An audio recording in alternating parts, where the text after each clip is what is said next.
The one other, well, my last major dislike is, as I was saying, this is a mystery. It is a cozy mystery. We are not really trying to guess who done it, and I'm totally fine with that. But I feel like the first half of the book really focused on Molly and her relationships and the themes, but then the second half felt really rushed, and there were moments where it was kind of goofy, like Mr. Preston makes a joke. He was like, "I'd kill for some tea," ho ho ho, and I'm like, "What the too soon?" Too soon. But then he was like, but then his daughter was like, "Dad," and he's like, "I'm sorry." I'm like, what is this, a goofy show now? Like little stuff like that. This is some really dark stuff going on. Welcome to the Novel Universe with your hostesses Ashley and Dawn. We rate and review the newest and most buzzworthy books. We are true book club girls who don't always agree, but do enjoy a good book discussion.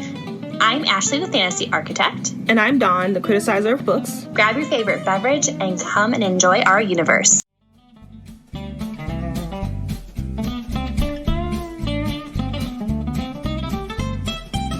Hey everyone, and welcome back to the Novel Universe with your hosts Dawn and Ashley. And today we are discussing and rating The Maid by Nita Prose. This is adult cozy mystery. I have never read a cozy mystery before, so this was interesting. And per usual, if you are new here, it is not usual, but if you are new here, we will tell you what the book is about. We will do a spoiler-free edition where we'll say what we liked and what we didn't like. And then we will go into a spoiler edition and we will let you know when that begins so that you will not be spoiled.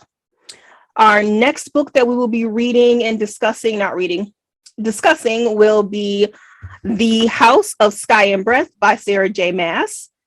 Yay! Which is book 2 in Crescent City, which I'm sure all of you are currently reading. And we're excited about that one. But we're not talking about that today. We are talking about The Maid. And let's talk about what it's about. I am going to BS my way through this description because I don't feel like reading that long Goodreads description. So it is basically about Molly the maid, who is unlike other girls, which that is what it says on the Goodreads description. She is a maid. Love it. And I thought that was really funny.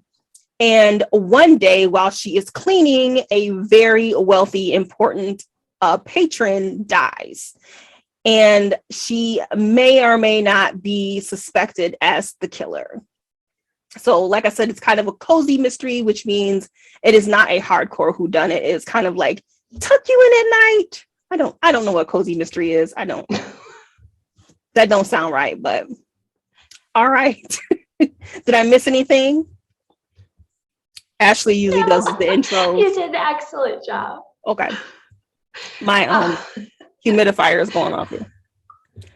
Okay. All right. Let's get to the rating. Ashley, what did you rate The Maid? I actually rated it a 4.25. Wow. What did you rate? Look at you. I gave it a 3. Oh, man. Okay. I want to hear all the deets because my original rating was a 4 and then I finished it all of the way and I was like, gasp. Gasp. Okay. Gasp. So yeah, I'm excited to talk about this with you though, but I have some interesting details to discuss with this book. Okay. I did a little bit of Googling.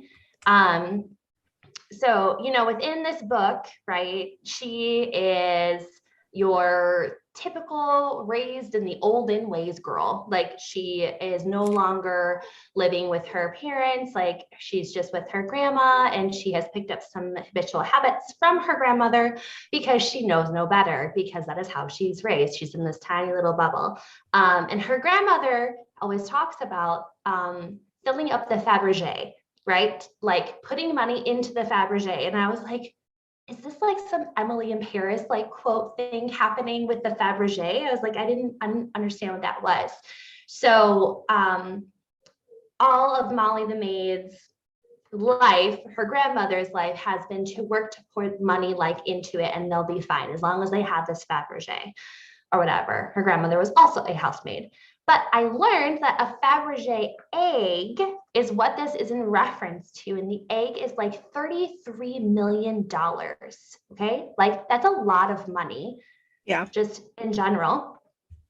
You know, and so there is a particular part within this book that we hear about the Fabergé and then what happens to the Fabergé and how one is still putting money towards the Fabergé and all of that. So I want to just keep that in your brain because I had no idea what a Fabergé was. You know, and the leading reason behind like a Fabergé egg is that each one is totally unique and no eggs were duplicated or given inspiration to the next egg. So just keep that in your mind as we're talking about this. Okay. I thought it was good information. I mean, I knew what a Fabergé egg was. Girl, just like, I did not. It's like basic. I knew that it's a very expensive egg. Yeah. Like it's not a real egg, obviously. It's decoration, but yeah. Yeah, but like I didn't know what that actually meant because I've heard it referenced a few times and then like some of the older books that I've read and I'm like, okay, but what is a Fabergé account? Like, what is that? I get it now. Oh, okay. But anyway, so we can go into things we did not like. Do you want to start or you want me to? I can start. Okay. Okay, let's see. Let me get my notes. Hopefully I don't rustle the microphone here.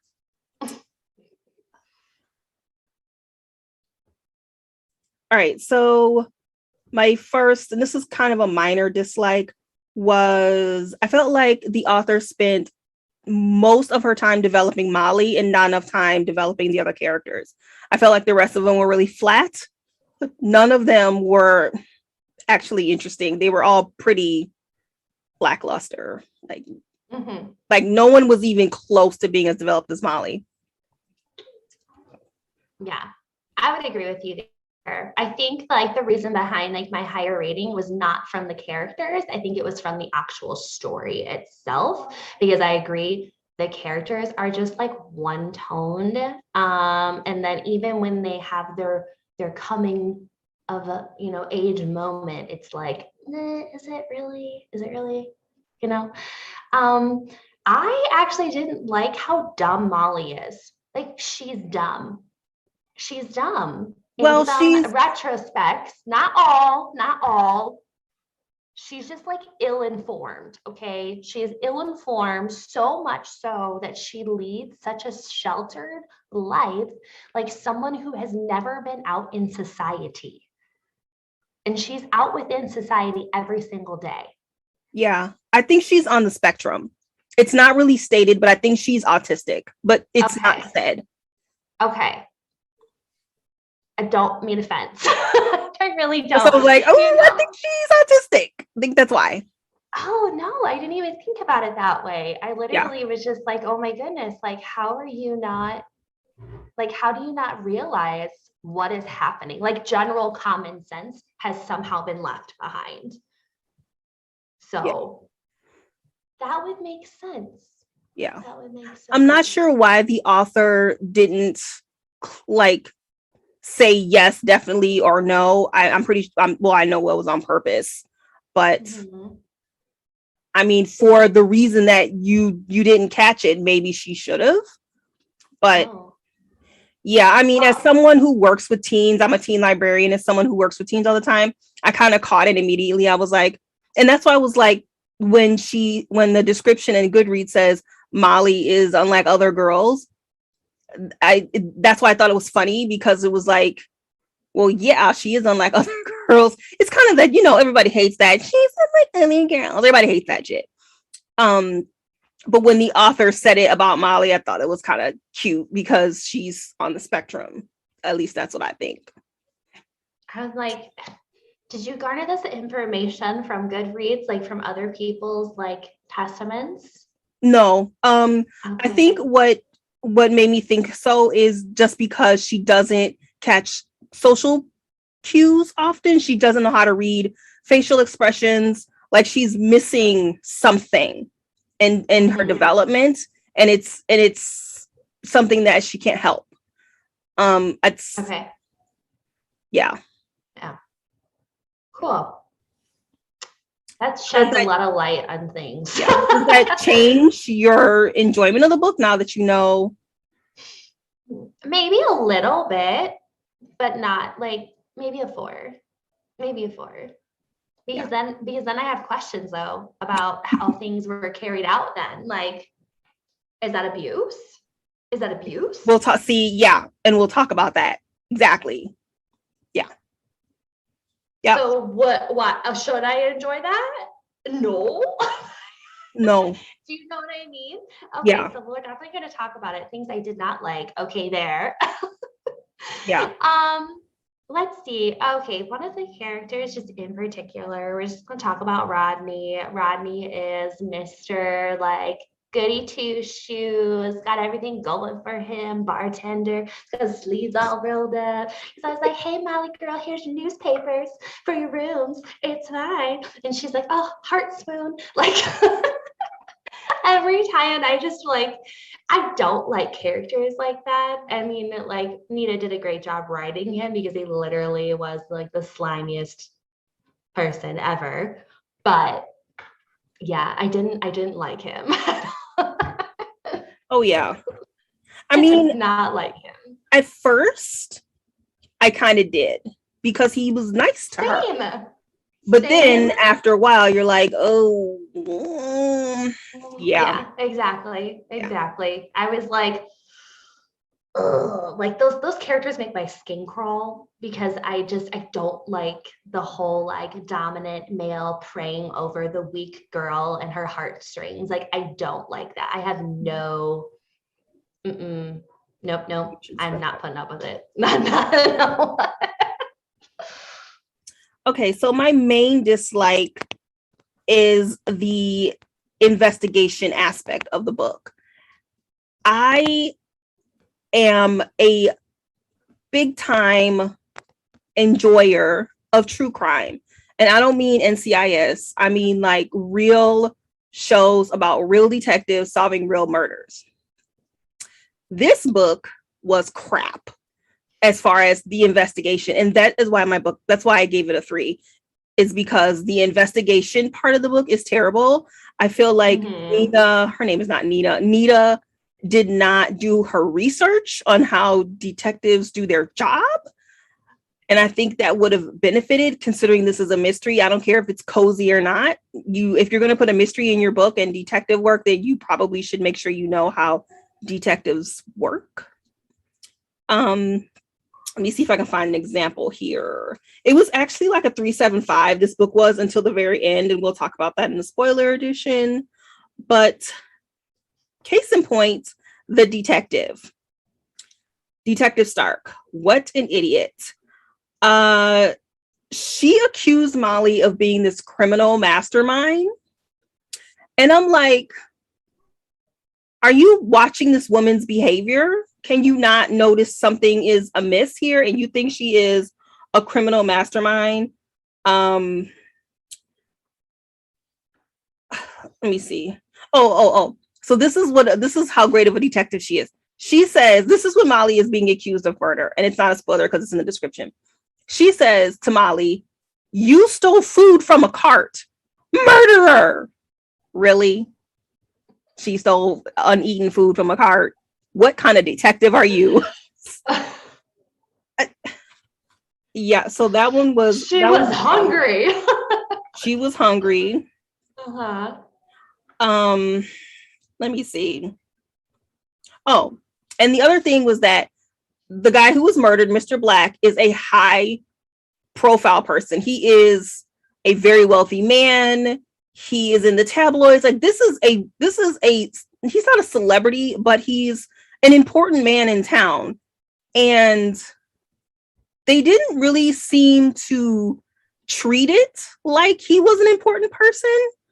Mm-hmm. They were just like, he's dead. We're not really going to we're not going to really question his children who actually have motive to kill him, or his first wife who has motive, or his current wife, which is probably going to be the main suspect because she's the wife and she has a lot to gain from his death.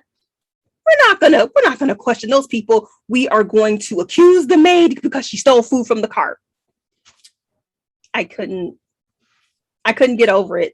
I couldn't. So that's why it's a 3, guys.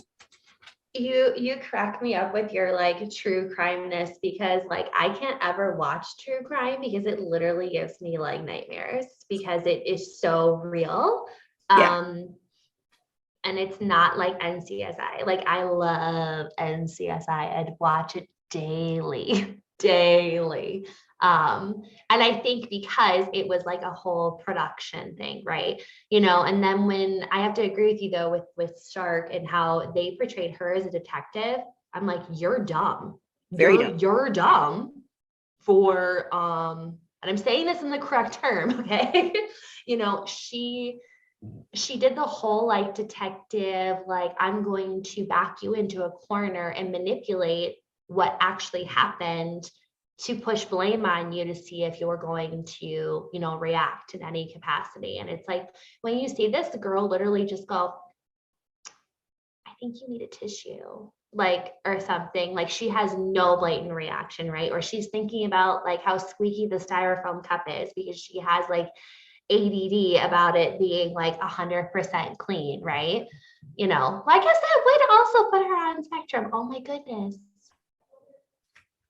There are things, there's like revelations happening in my brain right now. Anyway, I have to agree with you though, with the other thing I didn't like is that I feel like Mr. Black, you know, the deceased, if you will, like his lack of luster, like was just like blown out of his sails. Like he's supposed to be this big honcho bancho guy, and he's like left behind the scenes in a weird way. Not to be like pun intended, but it's like, I feel like that would have added more to the story if we would have had more of that instead of like this whole thing transpiring between, you know, her and Rodney and Juan Manuel and Chernobyl and like all these other people that are just completely obsolete. So yeah, that was another thing that I did not like about the book. Yeah, what about you? I'm sure you have more. Yeah. Oh, I do. The theme, which is invisibility, basically that's like the major theme of the book, which I thought the theme was good, but I think the theme was forced. Ashley and I, we are avid readers. We have been in like traditional book clubs, and so we know how to discuss a book. And when an author does what Nita Prose does, it kind of ruins the discussion aspect of a book discussion. So there were several moments where other characters would say, "This makes me invisible," or the author would say, "She felt invisible because." And when you do that, I think it doesn't allow the reader to infer anything. You're basically telling the reader everything. If you don't do that, then in a book discussion, you could ask what other characters felt invisible. But the author told us who felt invisible. So there's no discussion. I don't know if I'm making any sense. But there's no fun in discussing, well, Mrs. Black felt invisible, or because, you know, he wasn't very nice to his wife, or, you know, the grandma felt invisible. And I'm just making stuff up, but you know, I don't like it when authors write on the nose like that, because it just diminishes the criticalness of the book. It could have been so much more critical if she had just not told us all the other characters that felt invisible. Yeah, no, I agree, because that was like my last final thing that I didn't like about this book was the fact that like we talked about the invisibility of Molly way too much, and it lost its, you know, its weight within the book, which would have been for such a good discussion, because there were so many quotes within the book that talks about like, you know, not feeling seen or wanting it to be so clean that everything is wiped away, like really good, powerful parts. And then it's like, But I feel like it was like one of those like surface things, like we're going to touch on it. You know, it is okay to talk about something as the theme of the book without saying anything, or just dropping a one-liner for us to kind of just hold on to, like, oh, there is some parallel, you know, characteristics here. Oh, and like this is why. And I feel like that was kind of like one of those things where I just, you know, I was enjoying the book a lot, and then I like knocked it down a little bit. I'm a little bit softer than Dawn is on ratings. You know, so I was expecting, like, when I was doing my rating, I'm like, she's gonna be like, I'm a 3. And I was. And you were. She love how we can just call it out. That's gonna be our next time from when we do ratings. We're just gonna be like, and yours is up. We used to try and guess. Sometimes we have done in the past where we try to guess what the other person thought. We need to be a little bit more feisty. The one other, well, my last major dislike is, as I was saying, this is a mystery. It is a cozy mystery. We are not really trying to guess who done it, and I'm totally fine with that. But I feel like the first half of the book really focused on Molly and her relationships and the themes, but then the second half felt really rushed, and there were moments where it was kind of goofy, like Mr. Preston makes a joke. He was like, "I'd kill for some tea," ho ho ho, and I'm like, "What the too soon?" It's too soon. But then he was like, but then his daughter was like, "Dad," and he's like, "Hey, Larry." I'm like, what is this, a goofy show now? Like, like little stuff like that. There's some really dark stuff going on. I think it was because, and I'm just gonna put it out there, I think it was just because, like, I don't know if it was supposed to be like a Lisa Jewell, like, you know, thriller, mystery, whodunit type of thing, and it was just like adding to the cattiness of everything. I don't know, like it was like, I thought maybe because they mentioned the show Columbo a lot, and I watch a lot of 80s and 90s like crime shows, and Columbo's not one of them, unfortunately. But I'm wondering if maybe she was like kind of like, you know, paying homage to Columbo. So maybe that's why I was a little goofy at points. I don't know. I don't watch Columbo. So, I mean, I watch Matlock and Murder, She Wrote, and I don't watch Columbo. But I haven't either. That is one thing I did not Google. I mean, I know, I like, my mom loves Columbo, and so I know he like wears a trench coat and he's smarter than everybody else in the room, and he has it all figured out at the end, and he is a little cheeky. So maybe that was the tone of the end of the book when it was time to solve the murder. It was a little cheeky. I mean, I can forgive that, but it still bothered me. Whatever. Yeah. In IMDb, it talks about, on this show, however, viewers see the crime unfold at the beginning of most episodes, including who the perpetrator is. The mystery and the fun for viewers is trying to spot the clues. So I think like it was supposed to be funny. So at the beginning of Columbo, you already know who the killer is? Oh, interesting. Okay. And then you apparently, okay, like you already know who the perpetrator is. Yet again, in this book, we knew who the perpetrator was. Did we? It was like within the first, like when I looked back on it, I was like, oh. We'll talk about it because I need more info. Spoilers. Yeah. All right. Hence why I had a revelation. Do you have any nitpicks? I don't, but I will support all your nitpicking time. Well, it's nitpicking time. Last time it was nitpicking time with Ashley, and now it is nitpicking time with Dawn. I have a quiz for you, Ashley. Okay, Dawn. Where do you think this book is set? New York. Manhattan. Did it say New York? I don't know. I'm guessing. No. And that was a nitpick for me. I don't know where the hell this book is set. It does not say. The Regency Hotel? Well, it doesn't say what city, what country. Okay. So I don't know if anybody else noticed, but I was like, okay, because at first I thought it was New York too, because you think of very fancy big building. I don't know why we assume New York. Other countries have big fancy hotels too. I don't know why we just assume it's New York. But Molly the Maid, Made in Manhattan, it's a movie, like it's a whole thing. Okay, the Regency, what city is the Regency Hotel? It says on Wikipedia, it's New York. But doesn't mean that there's a lot of hotels called the Regency. It doesn't mean it's New York. Anyway, this is why I say this. Okay, so I thought it was America because Juan is from Mexico, and Mexicans immigrate to America. Okay. And then at one point, Giselle says, I'm from, and she says a city. She says Detroit. She goes, I'm from Detroit. And Americans know Detroit. We know, the circumstances of Detroit. It's implied. When someone says they're from Detroit, you're like, ooh, girl, it's implied. However, Molly references the Queen. We don't do that here. We don't say, oh, I can't remember the exact quote, but she references the Queen a couple times. And then she says at the very end, there were other things I can't think of them off the top of my head, but at the very end, Mr. Preston says, I could go for a cuppa. We don't say that here. So I was like, are we in England?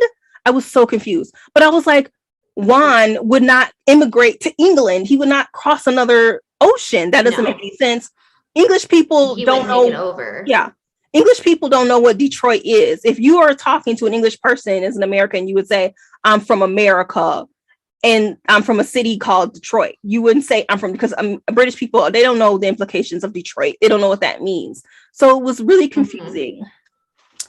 However, the author is from Canada. So Canada, they use a dollar. They kept saying dollar, which I was like, there wouldn't be in England, they wouldn't say dollar, they'd say pound. So I was like, okay, they say dollar in Canada. They would probably say cuppa. They don't follow the monarchy. I mean, like the Queen doesn't rule over them like they do in England.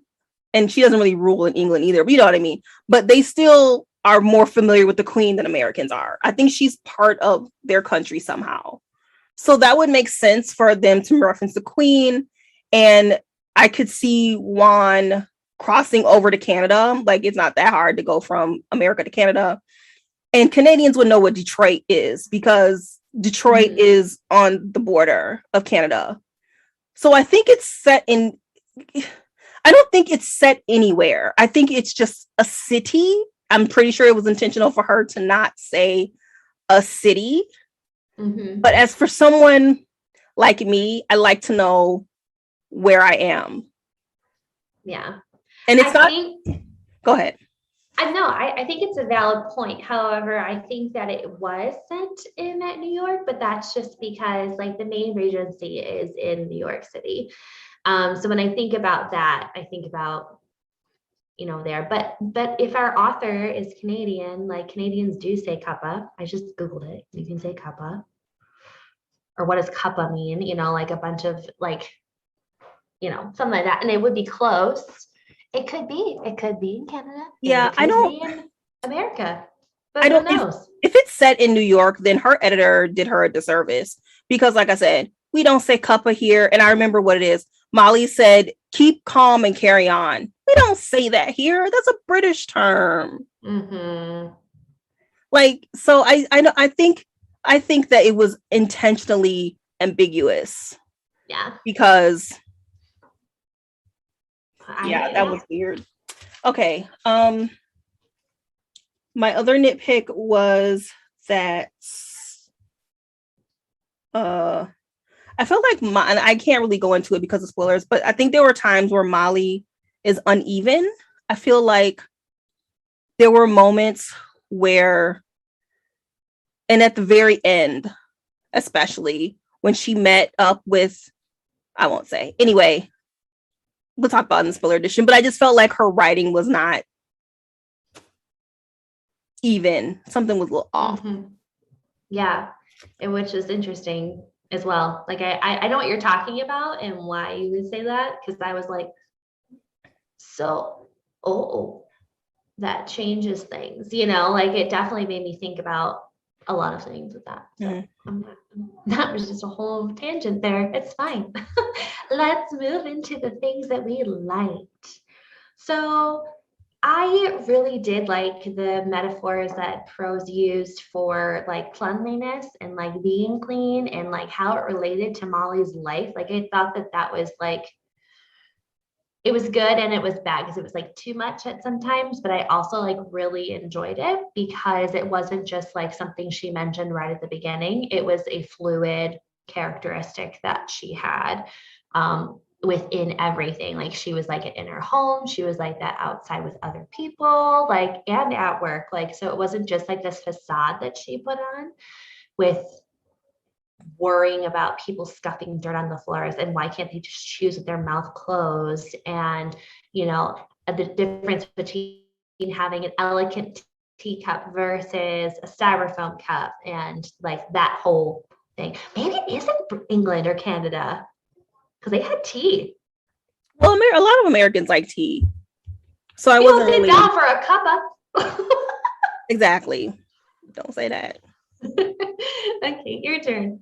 I agree. That was my first thing. Like, this author was very detailed in how she cleaned. Like, she described how this woman cleaned floors and made beds.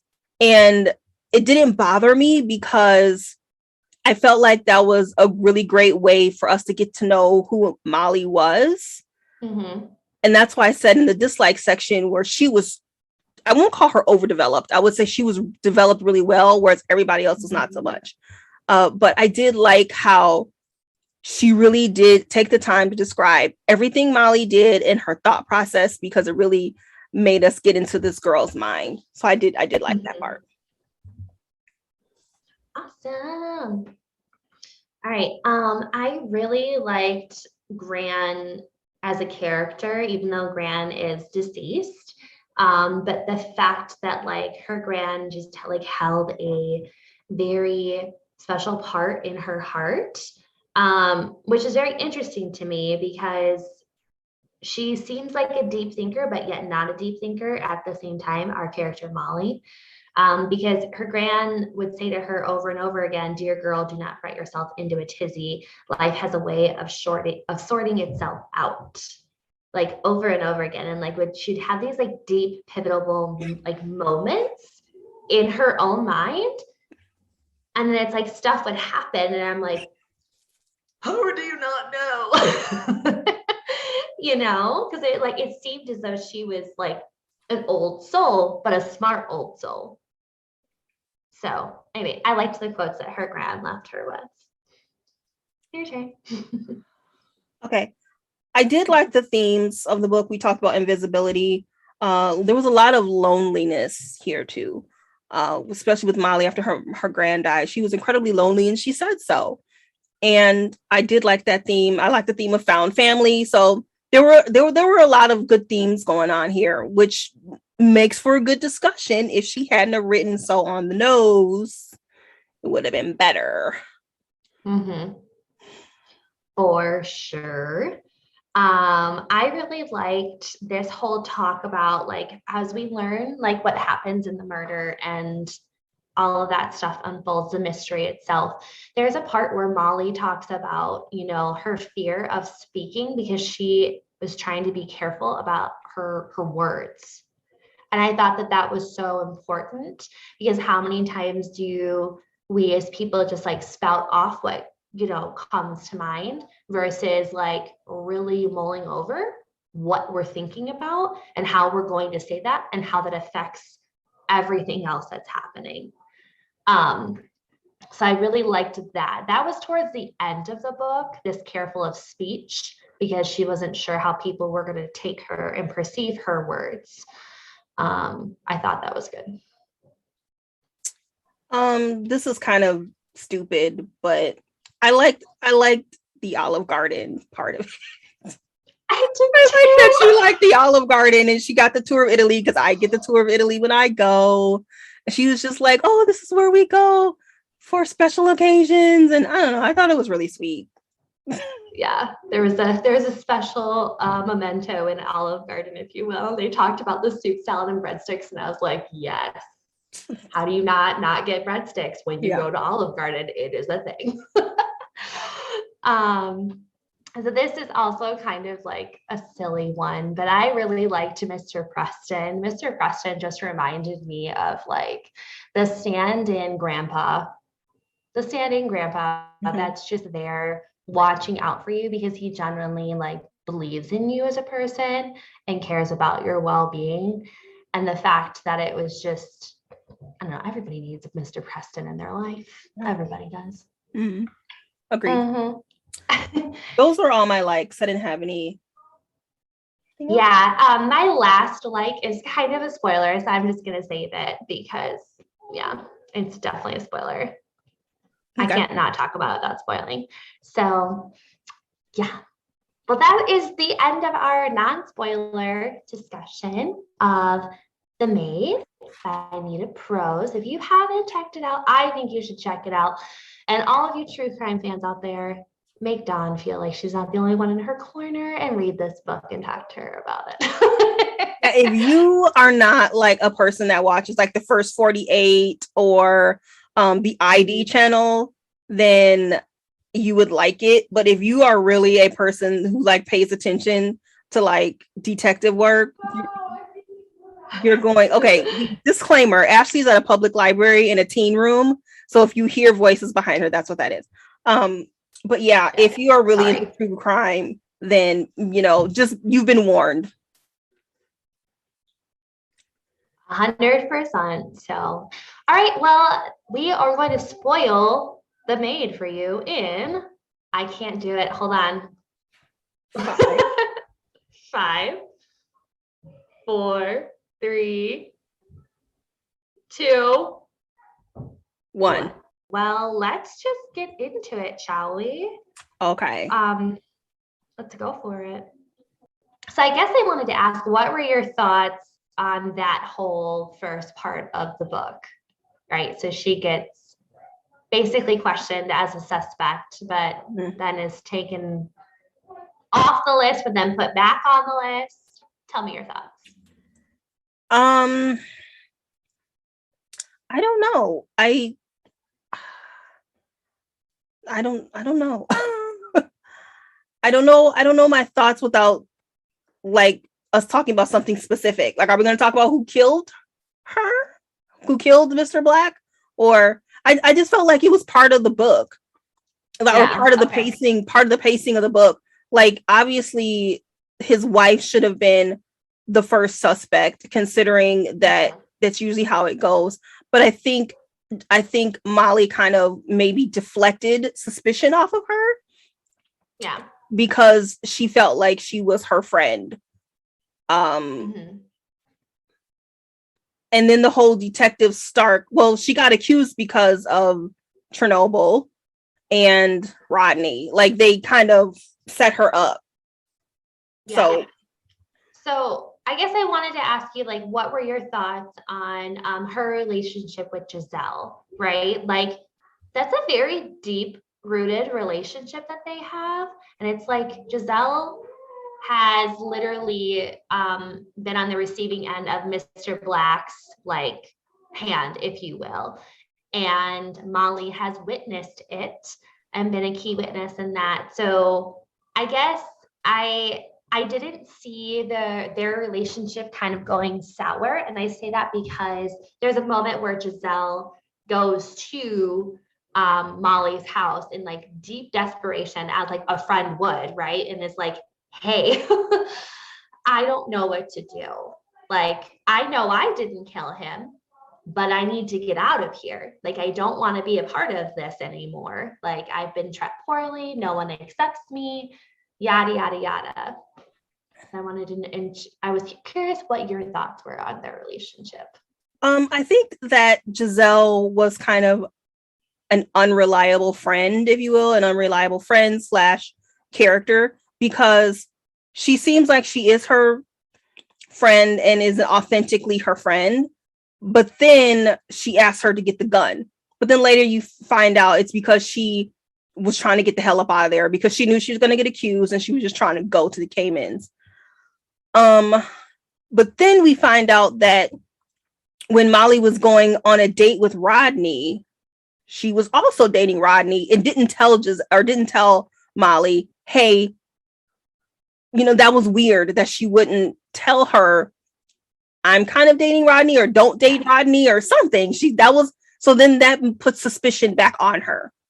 Yeah. And then when the detective accuses her, it puts suspicion back on Giselle again. But then at the end, we find out that she didn't mean her any harm, which I was very glad, because she did have an actual friend. I was very glad that Giselle wasn't a bad person for Molly's sake, because she's just been taken advantage of so many times. I couldn't take another person taking advantage of this girl. So in the end, I thought the way Giselle was written was effective. Was it compelling? No, but it was effective.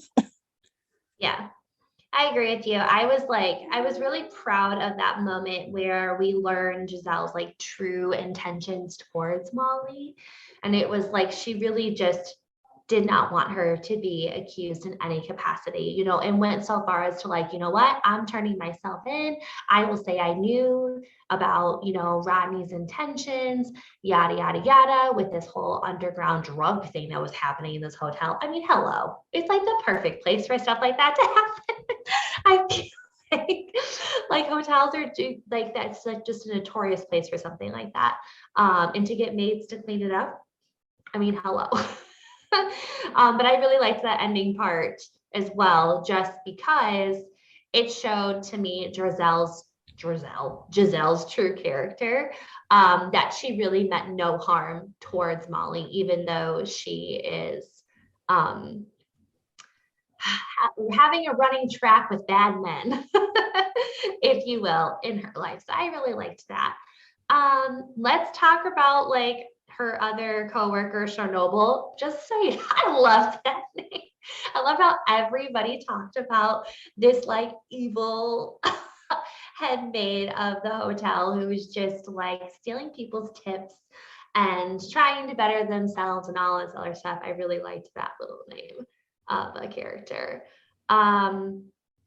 Let's see. I felt like I didn't see the whole Juan Manuel background tying in, and I don't know if it was just like I missed it, or I had a pre-assumption that he was going to be involved in the murder somehow.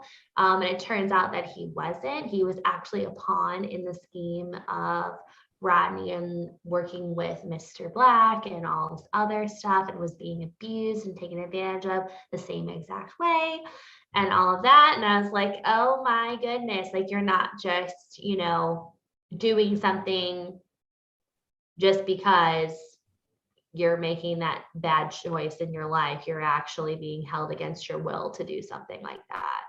So I really liked him. Let's talk about the whole Rodney thing. I knew Rodney was behind half this crap from the beginning. Oh, yeah. He just screams the person of interest because he's like saying one thing and, oh, only come and talk to me. That was like a key line right there. Only come and talk to me when you figure it out. Come to me and tell me everything.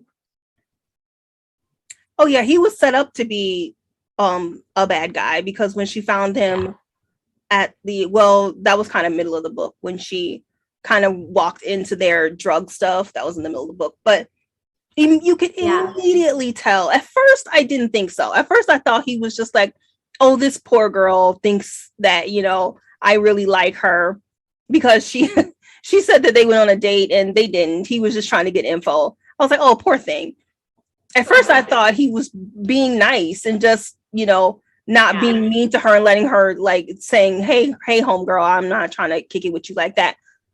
But then we learn he was using her, what's the right word to say? Well, he clearly knew that she was autistic or something. He knew something was she was different than other girls. He knew that, and he took advantage of her.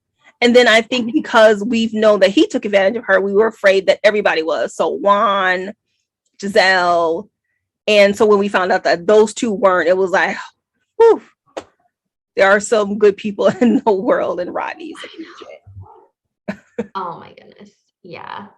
I like, so the part where she busts, you know, Rodney and basically the henchmen, I'm just going to call them the henchmen. They didn't have any names, but they're going to be henchmen, you know, within the room. And Juan is like deer in headlights and fearful at the same time.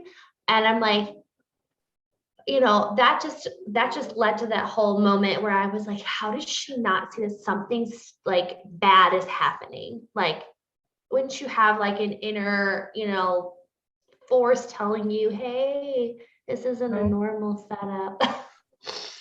And the bag, she was so good with her job by just respecting people's privacy.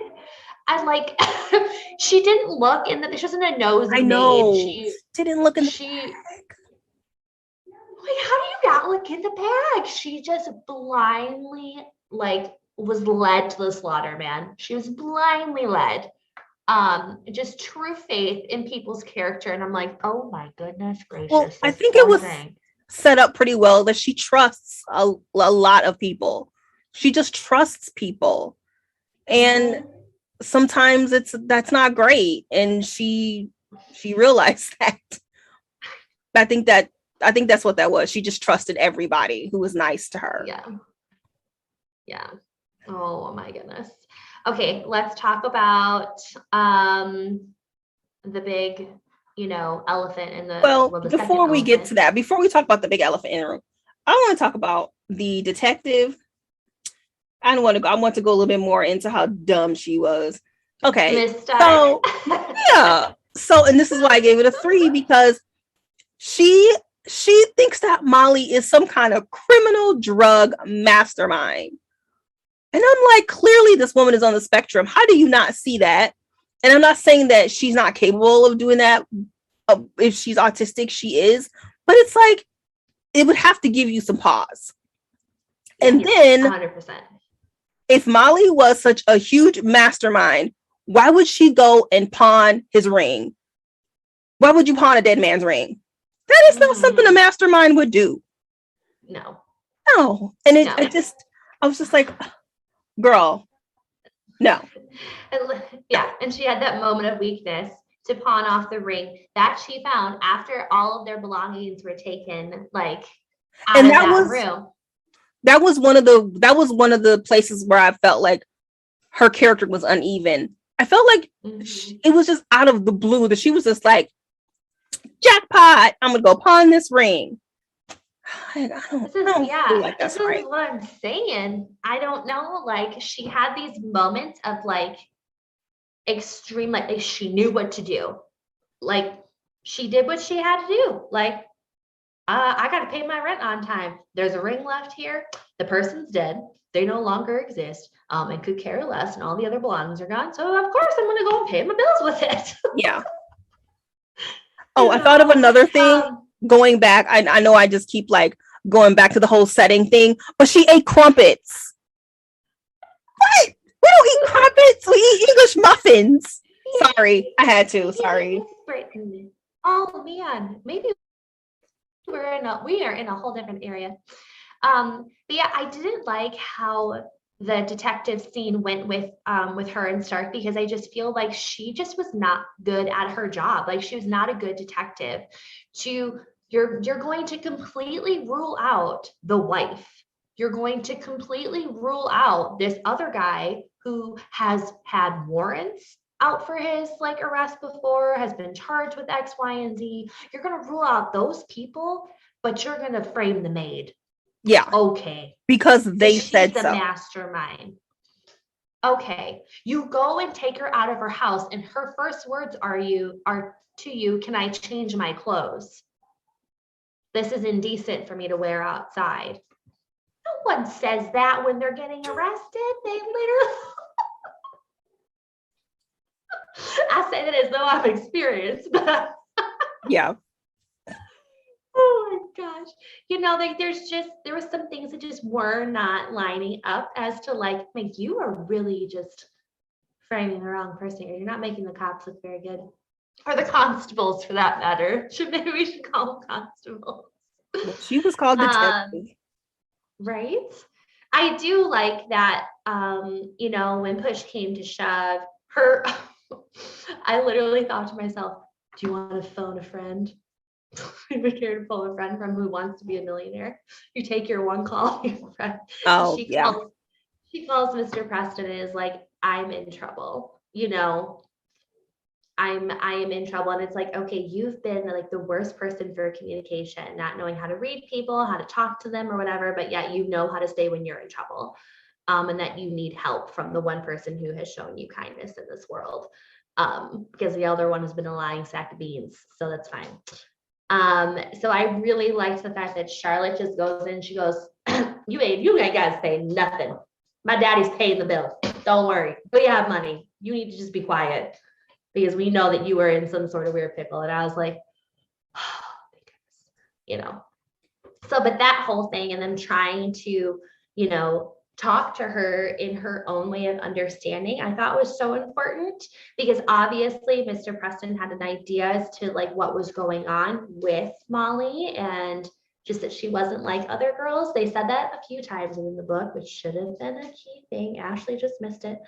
And the fact that they schemed this whole entire plan to set up the guy who was running the whole operation. Goofy. I'm like, what? How do we all know all of our aces here? Like, we just know that it's going to work. It's going to be fine. If everyone does it correctly, then we're paying attention to detail about the fact that Mr. Preston's wearing gloves and he never wears gloves except on special occasions. So his fingerprints don't get all over the card to give it to you to then give to Rod. That whole thing. That's what I was like, unless this must have come out of Columbo because that was Goof Troop. Yeah. I also liked there was a reference to the penguins. They referenced the reception people as penguins mulling about quite a bit, and I thought that was hilarious. Okay. Did you miss that part? Mm-hmm. Obs, you did. It's fine. Okay, let's talk about. Are you ready to talk about the big thing? Yeah. All right. So, there's two. There's like the big reveal, and then there's what happened after that. So the big reveal with what happened to her grandmother. Can we just talk about that? Okay. So have you seen The Usual Suspects? No. Okay. Well, for those of you who have, there's a character called Kaiser Soze. And when the book began, I was like, is she Kaiser Soze? Because anyway, well, if you haven't seen The Usual Suspects, that's on you. That movie came out in 92. I'm going to spoil it, whatever. So the main guy that they are interviewing, he comes across as like on the spectrum, but he's actually the mastermind. He is not on the spectrum. He is like fully aware of everything. And he's Kaiser Soze, the big criminal mastermind. And I was like, is she Kaiser Soze? And so when the whole thing happened with Gran and how she smothered her with a pillow, I was like, she is Kaiser Soze. I was like, girl, that moment, I was like, oh, she killed her. She killed her. She killed her because that was the plan. They talked about the plan. What? And like there was this whole big thing that it went into about the fact that her gran wanted to make the choice not to suffer anymore, and it wanted it to be her own choice to go. And she wanted to be in charge of her own fate. And I thought that was such a big moment. That's why I gave it the rating that I did, because I thought that was so important. Like there's so many, not the smothering, but the like taking your life and your own fate into your own hands to know when it is your time or whatever. Like was just like, I don't know if I could do that. I don't think I like that idea, but Yeah. that is a big decision to make, to take your life at your own appointed time. And the pill thing, I was like, so did it make it like her breathing, like she was induced with drugs to make it not as painful? I don't know. Because she took the last 4 pills in her tea. Mm. And she was like telling her grand, like, don't do it. And she's like, no, it's time. It's time. And I was like, what are these last 4 pills? What does this mean? Like, I literally reread it like 3 times. I was like, she freaking killed her with the pillow. Because I was like wondering why this freaking Serenity pillow kept getting like brought back up over and over and over again within the book. And I was like, is it hiding something? Is that where the Fabergé egg is? Like inside of the pillow? Like, this is how my brain was working. No, just the murder weapon. I thought that it was an interesting choice to make her smother her gran, because then that kind of makes Molly a suspect, because Mr. Black was smothered and there was a missing pillow. So I was like, that's what I was like, she is Kaiser Soze. I was like, that was an interesting choice to put that there. I felt like maybe she could have put it earlier in the book, but I mean, it was fine. I didn't hate it. Mm-hmm. Yeah, I didn't either. I mean, I thought it added to because I thought it added to Molly's reaction to finding Mr. Black. There was this like dead shock that kind of goes over, and it's like a panic state. I don't know what's happening right now, but I know that it's not okay. Mm-hmm. But I'm just going to coast through it like she had done it before. That's what I got, like what I gathered from that first moment was like, she has seen death before, but I didn't know how, because I'm like, how are you going to kill your own grandma? What?